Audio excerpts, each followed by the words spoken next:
Assalamualaikum warahmatullahi wabarakatuh. Perkenalkan, saya Sofiani De Utari dari kelompok 3. Di sini saya akan menyampaikan materi mengenai kerucut. Nah, kerucut merupakan bangun ruang berbentuk limas yang alasnya berbentuk lingkaran. Adapun sifat-sifat dari kerucut yaitu kerucut memiliki dua sisi. Satu sisi merupakan alas berbentuk lingkaran dan satu sisinya merupakan sisi lengkung atau selimut kerucut.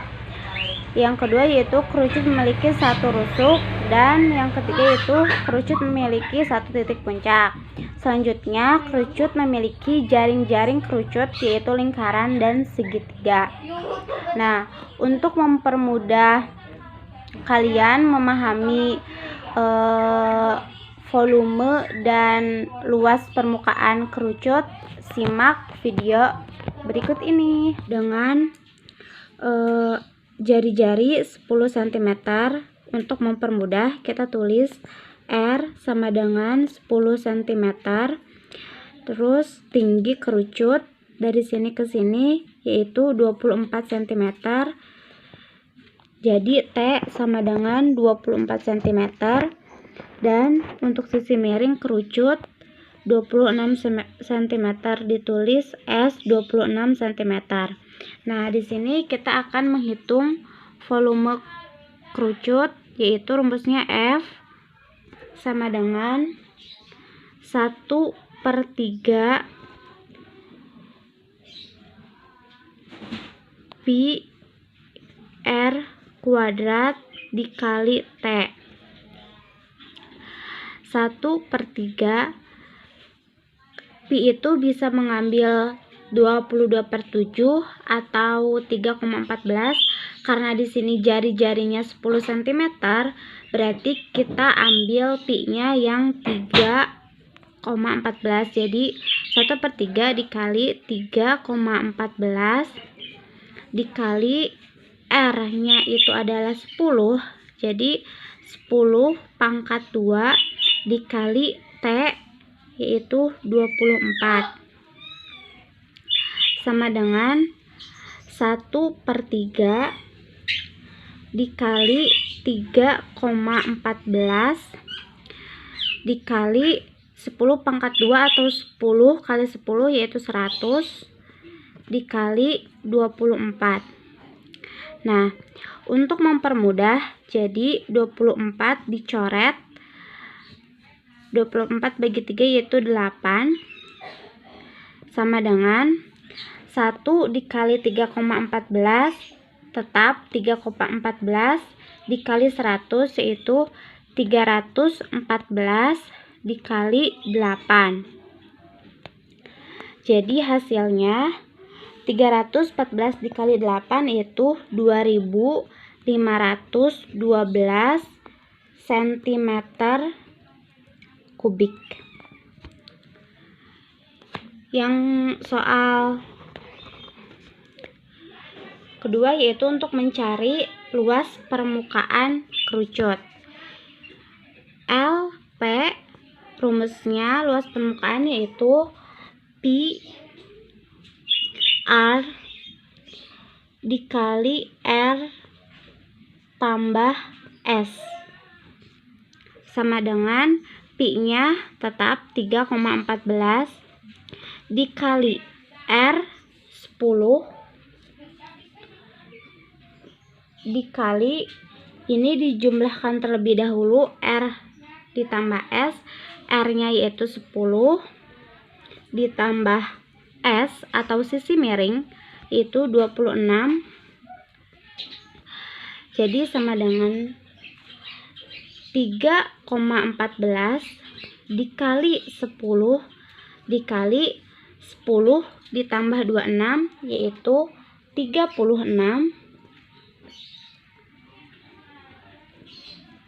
3,14 dikali 10 sama dengan 314 dikali 36.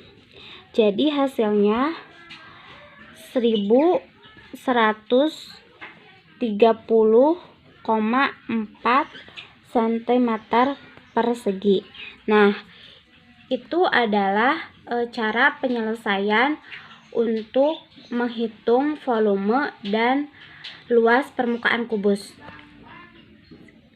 Sekian pemaparan materi dari saya. Materi selanjutnya akan disampaikan oleh Saudari Ida.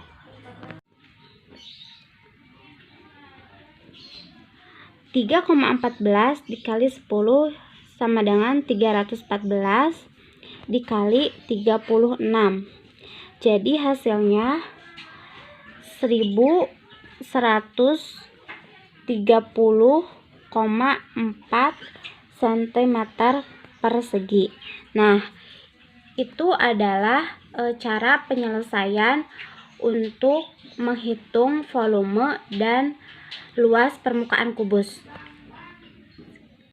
Sekian pemaparan materi dari saya. Materi selanjutnya akan disampaikan oleh Saudari Ida. Assalamualaikum warahmatullahi wabarakatuh. Perkenalkan, nama saya Ida Sitriani dari kelas 4 PPGSD.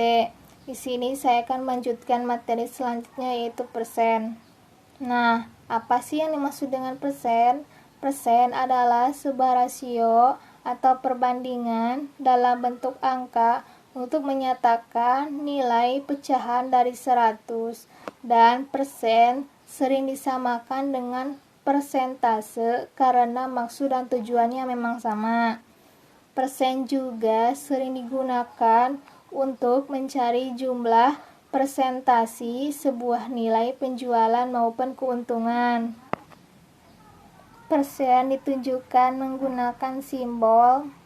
Nah, ini yang dimaksud dengan simbol persen.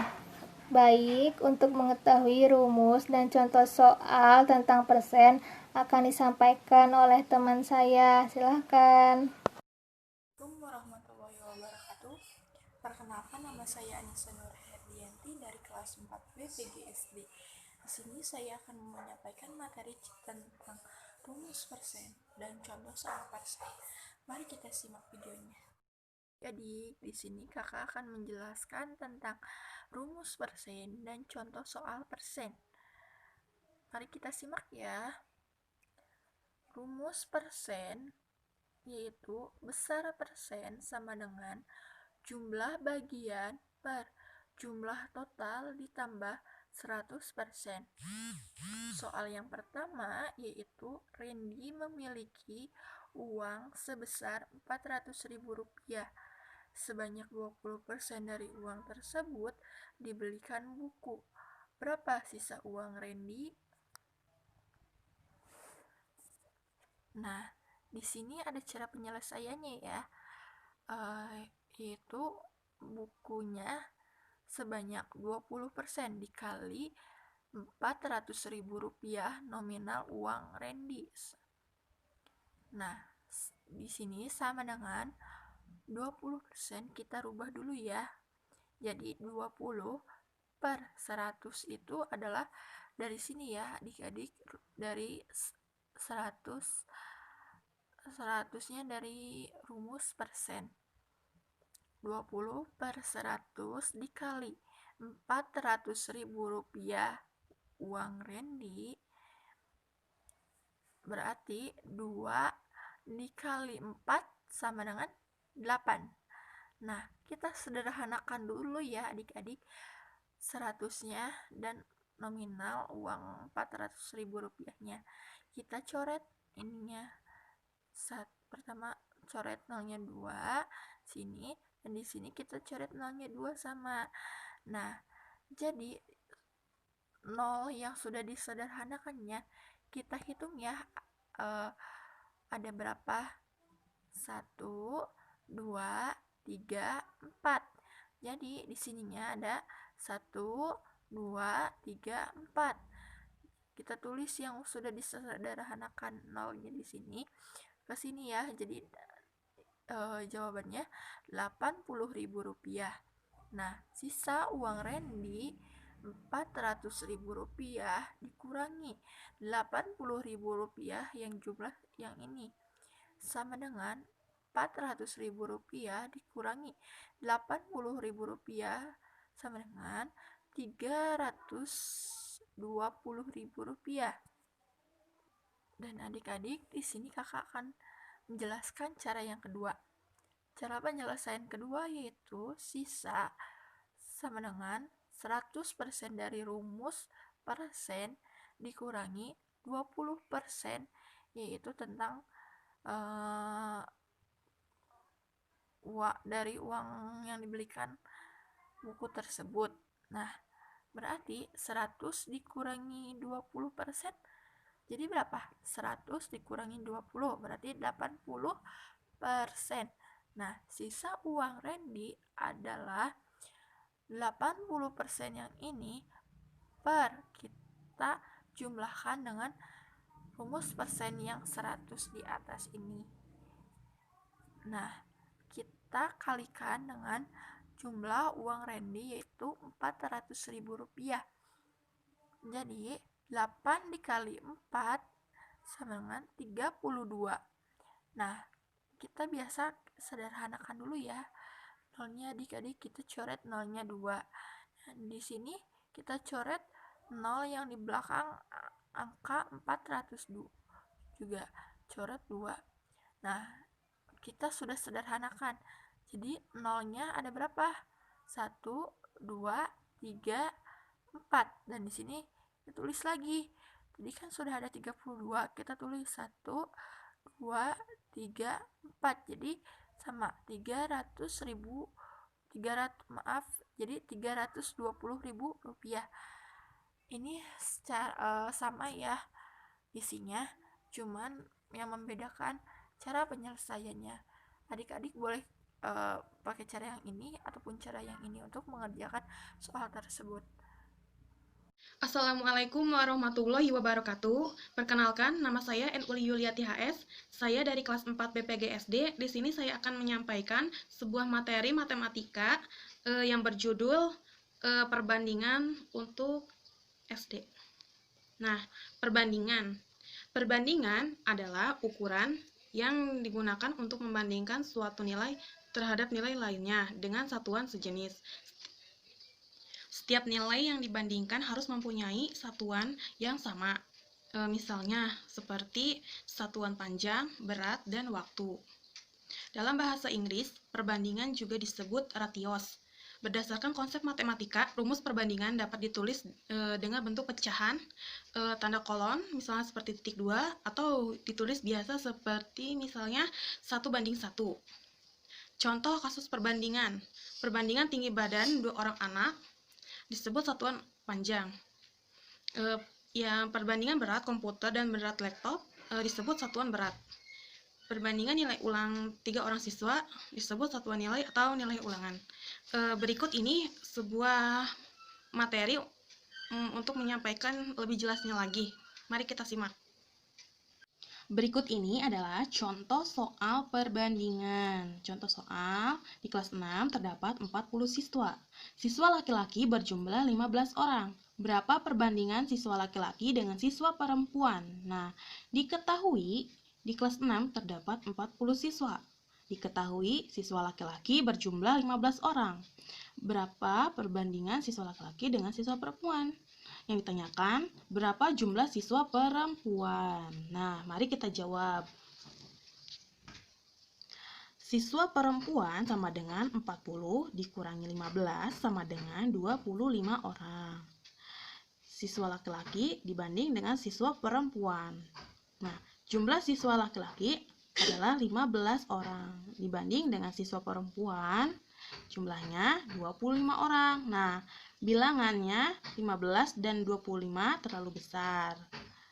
Bisa disederhanakan dan menentukan FWB-nya. Nah, FWB dari 15 dan 25 sama dengan 5 FWB-nya ya.